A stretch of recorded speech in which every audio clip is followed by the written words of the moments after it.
Hey, what's up, everyone? This is Redskins Talk TV, and this is your host, Dre. Now, the game was just over. I was at work for part of it, so up until halftime. So I didn't get a chance to be overly excited because, I can't express those emotions when I'm at work because I take calls when I'm at work. But I just want to go ahead and give some of my takeaways. Now, we did lose this game. It wasn't a runaway score, but we lost all the same. And what matters in football is the W and the L. And of course, we taken away another L. So we are right now at 1-4 in the cellar of the NFC East.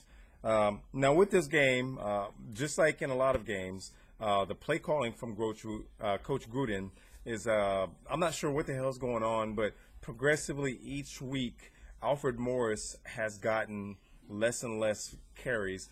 Today, he only had 29 yards of 13 carries, and it's just one of those things to where they're not feeding him the ball, taking some of that pressure off of the offensive line, but at the same time, I noticed on a lot of those run plays, running to the right side where we have possibly two of the worst offensive linemen with Chris Chester and Tyler Columbus. In the league, they've got to be the worst offensive linemen.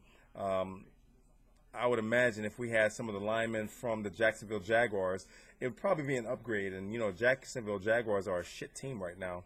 But just with those two anchoring the right side, it diminishes everything that we have on the football field when it comes to our offense. But running the ball, it's almost absent when you have that many passing attempts with Kirk Cousins. I think he had like 36 passing attempts as opposed to we had some rushes, but for Alfred Morris in particular, only 13 carries. Roy Helu, he probably had like two carry attempts for -1 yard. Overall, it was just a poor showing on the ground, which is what we need to be successful, is a strong run game to take some of that pressure off, bring some of the defenders up on the line of scrimmage, and then open things up through the air. Now, Kirk Cousins, he had a much better game than he did against the Giants. No interceptions, had a couple of beautiful long passes to Deshaun Jackson. One was a touchdown, another one was a long one that got us down to the red zone. But overall, there was some dinking and dunking that, just try to build some confidence. And that's something that they had done with Robert Griffin III, just to get some of those jitters off. But start with some of the short passing. But overall, there could have been more, especially when it comes to involving the tight ends, because on the middle of the field, not a lot much going on there. Had a couple of balls batted, passing over the middle. But at the same time, that's just something that's going to happen when you're passing up the middle. But also some takeaways. Defense, as I said in my pre-analysis video, accounting for Russell Wilson is the most important thing because he's a mobile quarterback who stands in the pocket, but at the same time, they have a lot of design run plays for him, similar to Robert Griffin III, to where you fake handing the ball off, and because of the over pursuit on the backside, trying to get to the running back, you have the quarterback running basically free, and it has the whole defense going one direction while the quarterback with ball in hand goes another direction. So I saw a lot of that today where even Arakpo as well as Kerrigan were caught trying to chase down Marshawn Lynch, whereas the ball was in Russell Wilson's hand and he is running for some good gains.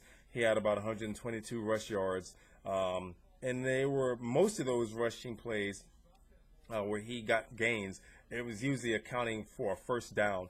So it's just one of those things to where having that kind of game plan for our quarterback, and that's why what I miss about when Robert Griffin III, because it's trying too much to make him a pure pocket passer.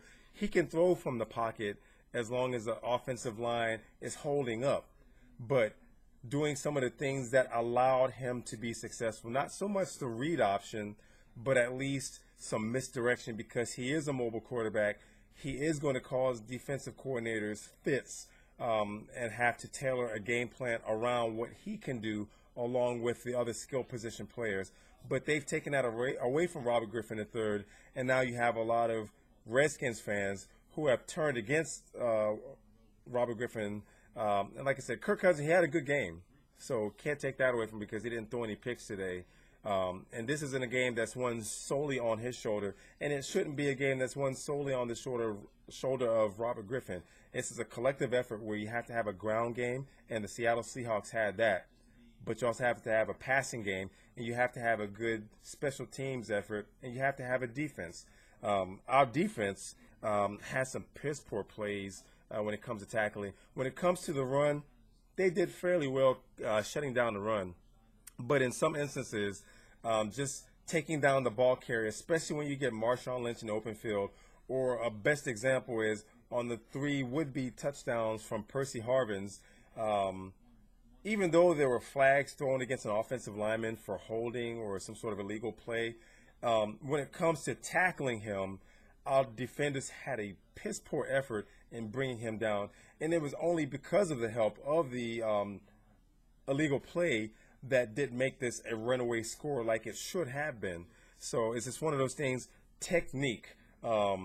It's a fundamental thing as far as bringing down the ball carrier. Someone like Marshawn Lynch, who's got a very strong base, you have to be able to tackle him at the waist, because anything as far as trying to tackle at the knees, think about Roger Craig when defenders would try to take him, and he would just start driving his legs like pistons. Some of those guys said he almost knocked you out because his knees were driving up and catching you in the chin.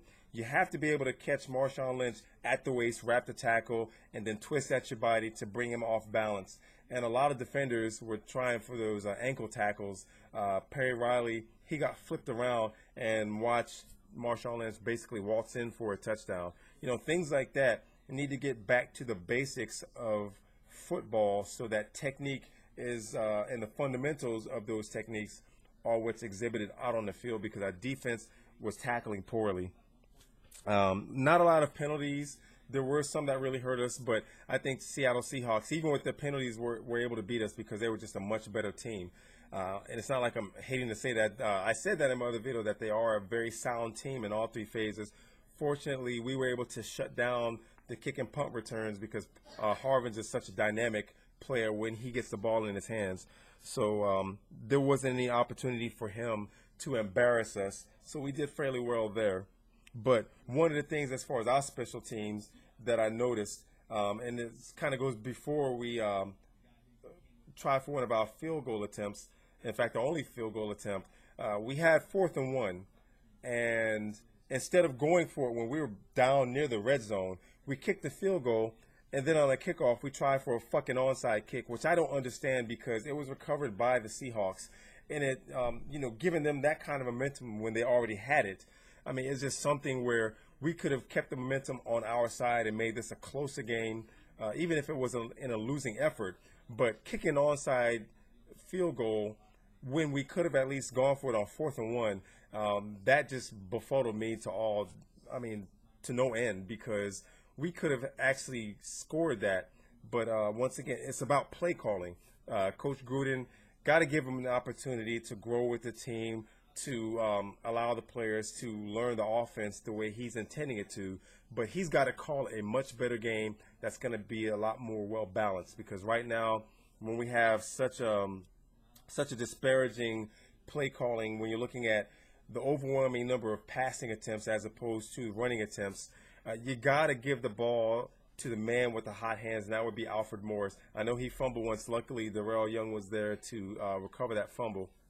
But feed him the ball early and often. I'm talking about Alfred Morris, and make him wear down a defense to where technique for tackling becomes poor, start breaking tackles, and we're able to get down the field, get those first downs, really gas them out. That's something that I preach each and every time I make one of these videos. I'm more old school when it comes to football. The way Bill Parcells and Joe Gibbs used to do it back in the day, where if you wanted to beat us, you had to be able to stop the run, and then from there we're going to beat you taking it over the air with a passing attack. But the ground game has to develop, and it has to develop early and often, because there were a lot of times where we could have made something happen, but running to the right side when you have poor offensive linemen blocking and not being able to hold up their blocks, that's not helping the team. Running to the left side, running up the gut, on occasion running to the right side, but some sort of misdirection is what we need. I'm just going to go ahead and leave it at that. Right now, we have a very tough game, again, going up against the 3-1 Arizona Cardinals. It's not like they can't be beaten. They do have a tough defense. They have a very good run defense, but at the same time, at some point in time, they got to break. So you have to give the ball to Alfred Morris. I think it could be a game that we can win, but we have to get all players involved. So I'm going to go ahead and watch a few videos on how they played throughout the season, get some takeaways from that, and I'll have my pre-analysis video on Wednesday or Thursday. But if you like this video, I hope that you like, subscribe, and share. And to my Redskins family, hail to the Redskins.